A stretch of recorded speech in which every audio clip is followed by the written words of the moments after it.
नमस्कार दोस्तों, आप सभी का स्वागत करते हैं हमारे चैनल पश्चिम बंगाल न्यूज की ओर से। देर ना करते हुए चलिए जानते हैं पश्चिम बंगाल की ताजा खबरें। अगर आपने अभी तक हमारा चैनल को सब्सक्राइब नहीं किया है तो जल्दी से सब्सक्राइब और वीडियो को लाइक करें ताकि हमारी सारी खबरें सबसे पहले आप तक पहुंच सके। और वीडियो को कहां से देख रहे हैं कमेंट में जरूर बताएं। बंगाल में खिला कमल, बीजेपी ने जनता को कहा शुक्रिया। शुभेंदु अधिकारी बोले, विकास ने डर को हराया, सुशासन के नए युग की शुरुआत। पश्चिम बंगाल विधानसभा चुनाव 2026 में मिली ऐतिहासिक जीत के बाद भाजपा के खेमे में जश्न और कृतज्ञता का माहौल है। प्रधानमंत्री नरेंद्र मोदी के नेतृत्व में मिली इस प्रचंड सफलता के बाद भाजपा के शीर्ष नेताओं ने बंगाल की देवतुल्य जनता के प्रति आभार व्यक्त किया है।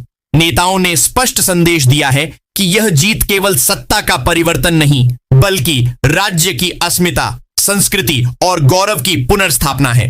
भाजपा ने वादा किया है कि चैतन्य महाप्रभु और स्वामी विवेकानंद की यह पावन धरा अब शांति और समृद्धि के एक नए युग की साक्षी बनेगी। शुभेंदु दूसरी बार ममता पर पड़े भारी, भवानीपुर सीट पर 15,000 वोटों से हराया। पश्चिम बंगाल विधानसभा चुनाव 2026 के नतीजों ने भारतीय राजनीति में एक ऐसा भूचाल ला दिया है जिसकी कल्पना शायद ही किसी ने की थी। मुख्यमंत्री ममता बनर्जी न केवल पूरे राज्य में सत्ता से बाहर हो गई हैं, बल्कि अपनी पारंपरिक और सबसे सुरक्षित मानी जाने वाली सीट भवानीपुर से भी उन्हें हार का सामना करना पड़ा है। भाजपा के शुभेंदु अधिकारी ने ममता बनर्जी को उनके ही गढ़ में परास्त कर बंगाल की राजनीति में एक नए युग की शुरुआत कर दी है। बंगाल में क्यों ढहा दीदी का किला? बेरोजगारी और आरजी कर कांड समेत इन मुद्दों ने पलटी ममता की सत्ता। कोलकाता, पश्चिम बंगाल की राजनीति में ममता बनर्जी का किला आखिरकार ढह गया है।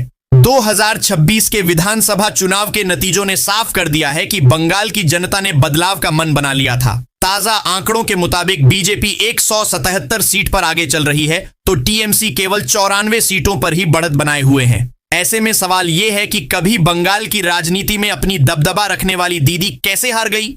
क्या इसके पीछे केवल बीजेपी का मजबूती से चुनाव लड़ना और अच्छी रणनीति बनना भर रहा? कौन है बंगाल का वह बीजेपी उम्मीदवार जिसे मिली योगी आदित्यनाथ से भी प्रचंड जीत? पश्चिम बंगाल में बीजेपी ने प्रचंड जीत दर्ज की है। इस चुनाव में अप्रत्याशित तौर पर बीजेपी ने 294 सीटों में से 206 सीटों पर जीत हासिल की है। बीजेपी की इस अप्रत्याशित जीत के बीच बंगाल में एक ऐसी भी जीत दर्ज की गई है जिसने उत्तर प्रदेश के मुख्यमंत्री योगी आदित्यनाथ के वोटों के रिकॉर्ड को भी ध्वस्त कर दिया है। इतना ही नहीं, इस जीत को 2026 के बंगाल विधानसभा चुनाव की सबसे बड़ी जीत माना गया है। वो 5 वादे जो पीएम मोदी ने पश्चिम बंगाल की जनता से किए थे, पहली कैबिनेट बैठक में होंगे लागू। दशकों तक जिस बंगाल ने विकास की मुख्य धारा से खुद को महरूम महसूस किया, वहां अब बदलाव की एक नई इबारत लिखी जा रही है। वर्षों से दिल्ली और कोलकाता के बीच जारी राजनीतिक खींचतान में पिस रही बंगाल की जनता के लिए यह जीत केवल सत्ता परिवर्तन नहीं बल्कि उन अधिकारों की वापसी है जिनसे वे अब तक वंचित थे। प्रधानमंत्री नरेंद्र मोदी ने स्पष्ट कर दिया है कि यह जनादेश प्रतिशोध के लिए नहीं बल्कि उस महरूमियत को खत्म करने के लिए है जिसने बंगाल के विकास की रफ्तार को रोक रखा था।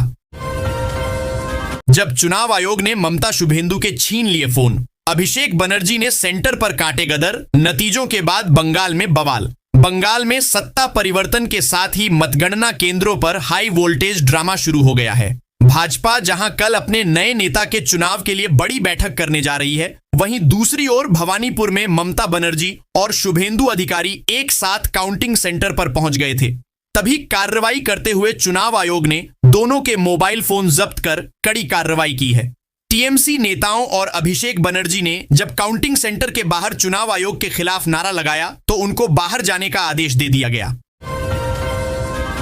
बंगाल में हारी ममता बनर्जी 7% वोट कम होते ही हाथ से निकली 133 सीटें। बीजेपी के 45% वोट ने उखाड़ फेंका टीएमसी का साम्राज्य। पश्चिम बंगाल विधानसभा चुनाव 2026 में भारतीय जनता पार्टी ने 15 साल से सरकार चला रही ममता बनर्जी की तृणमूल कांग्रेस को सत्ता से उखाड़ फेंका। प्रदेश में भाजपा की ऐसी सुनामी चली कि टीएमसी के बड़े बड़े दिग्गज चुनाव हार गए। लंबे समय बाद अकेले 294 सीटों पर चुनाव लड़ने वाली कांग्रेस पार्टी के वोट शेयर में 2021 की तुलना में 0.19% का इजाफा देखा गया। 5 साल पहले पार्टी को 3.03% वोट मिले थे जब उसने वाम मोर्चा के साथ गठबंधन के तहत चुनाव लड़ा था। ममता के राज में बंद पड़े थे ये सारे प्रोजेक्ट। अब केंद्र की इन 7 योजनाओं से खुलेगा बंगाल की किस्मत का ताला। पश्चिम बंगाल में केंद्र और राज्य के बीच लंबे समय से चल रही खींचतान अब खत्म होने वाली है, क्योंकि सूबे की पॉलिटिक्स में एक बड़ा टर्निंग पॉइंट आ गया है। टीएमसी सरकार के दौरान जो बड़े सेंट्रल प्रोजेक्ट रुके हुए थे वे अब पूरी ताकत से जमीन पर उतरेंगे। सत्ता परिवर्तन के मजबूत संकेतों के बीच बीजेपी ने अपना मास्टर स्ट्रोक चल दिया है। बीजेपी का फोकस अब सीधे तौर पर पब्लिक वेलफेयर के प्रोजेक्ट्स पर है। पार्टी ने साफ कर दिया है कि सत्ता में आते ही 7 सबसे अहम योजनाओं को तुरंत शुरू किया जाएगा। नंदीग्राम से जीत गए शुभेंदु अधिकारी, बहरामपुर से कांग्रेस के अधीर रंजन चौधरी को मिली शिकस्त। पश्चिम बंगाल की सियासत में बड़ा उलटफेर देखने को मिला है। नंदीग्राम सीट से बीजेपी के शुभेंदु अधिकारी ने जीत दर्ज कर अपनी पकड़ मजबूत साबित की है, जबकि बहरामपुर में कांग्रेस के दिग्गज नेता अधीर रंजन चौधरी को करारी हार का सामना करना पड़ा है। नंदीग्राम, जो पिछले कुछ चुनावों से राज्य की सबसे चर्चित सीटों में रही है, वहां शुभेंदु अधिकारी की जीत को बीजेपी के लिए बड़ा राजनीतिक संदेश माना जा रहा है। इस जीत ने न सिर्फ इलाके में उनकी पकड़ को और मजबूत किया है, बल्कि राज्य में पार्टी के बढ़ते प्रभाव को भी दर्शाया है। पश्चिम बंगाल में बीजेपी की बड़ी बैठक कल। किस दिन होगा नए सीएम का शपथ ग्रहण और क्यों? पश्चिम बंगाल में सत्ता में आने के बाद भाजपा कल यानी मंगलवार को बड़ी बैठक करने जा रही है। विधानसभा दल के नेता के चुनाव को लेकर यह अहम बैठक न्यू टाउन के एक होटल में होगी। इसी बैठक में यह तय हो सकता है कि विधानसभा दल का नेता कौन होगा और अगली सरकार का मुख्यमंत्री कौन बनेगा। सूत्रों के मुताबिक कल अमित शाह या राजनाथ सिंह राज्य में मौजूद रह सकते हैं। विजयी उम्मीदवारों को बुलाकर कोलकाता भेजा जाएगा और उनकी मौजूदगी में नेता का चयन किया जाएगा। कल अमित शाह या राजनाथ सिंह नव निर्वाचित विधायकों से नए मुख्यमंत्री के नाम पर चर्चा भी कर सकते हैं। क्या खत्म हो जाएगा अभिषेक बनर्जी का राजनीतिक करियर? पश्चिम बंगाल विधानसभा चुनाव 2026 भारतीय जनता पार्टी और तृणमूल कांग्रेस दोनों के लिए अहम था। सबसे अहम था बंगाल की चीफ मिनिस्टर ममता बनर्जी के भतीजे अभिषेक बनर्जी के लिए। अभिषेक के लिए यह अग्नि परीक्षा थी जिसमें वह फेल होते नजर आ रहे हैं। बंगाल चुनाव 2026 के रुझान बता रहे हैं कि बीजेपी आ रही है, टीएमसी जा रही है। इस बीच सबसे बड़ा सवाल यह है कि अभिषेक बनर्जी का अब क्या होगा? उनका पॉलिटिकल करियर क्या खत्म हो जाएगा? बीजेपी ने बंगाल में लूटी 100 से ज्यादा सीटें, सीआरपीएफ ने मुझे धक्का मारा। ममता बनर्जी का गुस्सा 7वें आसमान पर।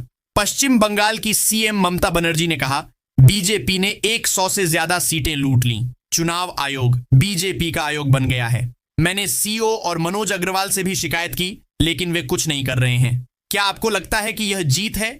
यह एक अनैतिक जीत है, नैतिक जीत नहीं।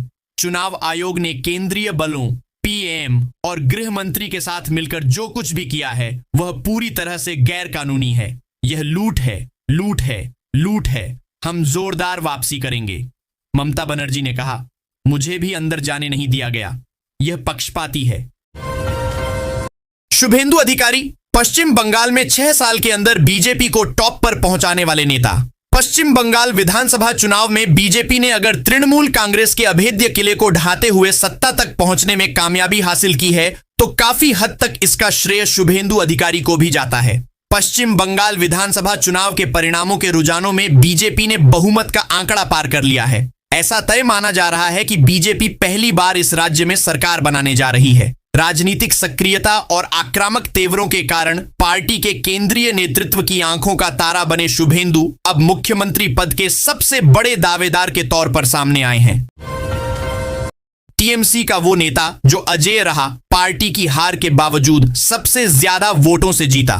पश्चिम बंगाल के चुनाव नतीजों में जहां एक तरफ तृणमूल कांग्रेस को बड़ा झटका लगा, वहीं कुछ चेहरे ऐसे भी रहे जिन्होंने हार के माहौल में भी जीत का परचम लहराया। उन्हीं में सबसे प्रमुख नाम है वरिष्ठ नेता शोभनदेव चट्टोपाध्याय का, जिन्होंने बालीगंज विधानसभा सीट से 61,476 वोटों के बड़े अंतर से जीत दर्ज की। दिलचस्प बात यह है कि यह जीत ऐसे समय आई जब पार्टी बंगाल के लगभग हर हिस्से में पिछड़ती नजर आई। कोलकाता की प्रतिष्ठित सीट बालीगंज लंबे समय से हाई प्रोफाइल राजनीतिक केंद्र मानी जाती रही है। ममता की विदाई के बीच पश्चिम बंगाल में वामपंथ का पुनर्जन्म, शून्य के दंश से निकले बाहर, कहां मिली जीत? पश्चिम बंगाल विधानसभा चुनाव 2026 के परिणामों ने राज्य की राजनीति में एक ऐसी तस्वीर पेश की है जिसकी कल्पना 2021 के नतीजों के बाद शायद ही किसी ने की थी। जहां एक ओर भाजपा प्रचंड बहुमत के साथ सत्ता की ओर बढ़ रही है, वहीं दूसरी ओर मुर्शिदाबाद जिले की डोमक्कल सीट पर वामपंथी खेमे ने कब्जा कर लिया है। 2021 में शून्य पर सिमटने वाली सीपीआईएम के लिए डोमक्कल से खुला यह खाता केवल एक सीट की जीत नहीं बल्कि एक वैचारिक पुनरुत्थान का संकेत है। भवानीपुर में शुभेंदु जीत की ओर, ममता 10,000 मतों से पिछड़ी। पश्चिम बंगाल के भवानीपुर विधानसभा क्षेत्र से मुख्यमंत्री ममता बनर्जी काफी पिछड़ गई हैं। चुनाव आयोग के ताजा आंकड़ों के मुताबिक 18 राउंड की गिनती पूरी होने के बाद वो अपने प्रतिद्वंद्वी से 10,994 वोटों से पीछे चल रही हैं। शुभेंदु अधिकारी को 67,239 वोट मिले हैं, वहीं ममता को 56,245 वोट मिले हैं। इस सीट पर अभी 2 राउंड की गिनती होना बाकी है, जिसके बाद ही नतीजे साफ होंगे। पश्चिम बंगाल के भवानीपुर विधानसभा क्षेत्र से मुख्यमंत्री ममता बनर्जी एक बार फिर पिछड़ गई हैं। केरलम में जीतकर भी कैसे फंस गई कांग्रेस? राहुल खरगे के सामने नई चुनौती। केरलम विधानसभा चुनाव 2026 में कांग्रेस नीत यूनाइटेड डेमोक्रेटिक फ्रंट यूडीएफ की वापसी लगभग तय मानी जा रही है। करीब 1 दशक बाद सत्ता में लौटने की कगार पर खड़े यूडीएफ के सामने अब सबसे बड़ा सवाल मुख्यमंत्री चेहरे को लेकर है। हालांकि कांग्रेस ने अभी तक किसी एक नाम का ऐलान नहीं किया है और फैसला हाईकमान पर छोड़ दिया गया है। कांग्रेस सांसद के सुरेश ने साफ कहा है कि चुने गए विधायक तिरुवनंतपुरम में बैठक करेंगे, सहयोगी दलों से चर्चा होगी और अंतिम निर्णय कांग्रेस नेतृत्व ही करेगा।